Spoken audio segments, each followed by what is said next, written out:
நம்ம என்ன பார்க்க போகிறோம்னா மேனுவல் பிளானிங்.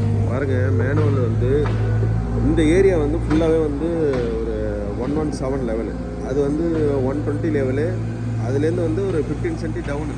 ஸோ இந்த லெவலில் வந்து 15 சென்டி டவுன், ஒரு ஸ்டெப்பு ஃபுல்லாகவே டவுனு. ஸோ இது வந்து கிச்சனு, இந்த பக்கம் வந்து வில்லா, ஒரு ஸ்டெப்பு ஃபுல்லாகவே டவுனு. இப்போ என்னன்னா இது முன்னாடியே நம்ம வந்து பிளான் பண்ணுறோம். இப்போ இது வந்து இங்கே கிச்சன்லேருந்து போகிற வேஸ்டேஜ் வாட்டர் எல்லாமே இந்த மேனுவலில் போயிட்டு இங்கேருந்து அப்படியே வெளியில் போகிற மாதிரி ப்ரோக்ராமு. இங்கே தான் first manual start. So first manual இது வந்து +30 லெவல் தான். பட் இந்த லெவல் வந்து இந்த லெவல் எவ்வளோனா வருது, 120 115 அந்த மாதிரி லெவலு. ஸோ 15 சென்டி டவுனு, 105 லெவலு, அது 120 லெவலு. இப்போ நம்ம என்ன பண்ணுறோம், புக் கட்டை வச்சு இங்கே ஃபுல்லாக மண் கொட்ட போகிறோம். ஃபுல்லாக லெவல் அதனால் முன்னாடியே பிளான் பண்ணி மேனுவல் பண்ணிவிட்டு அப்புறமா மண் கொட்டுறது பிளான் பண்ணோம்.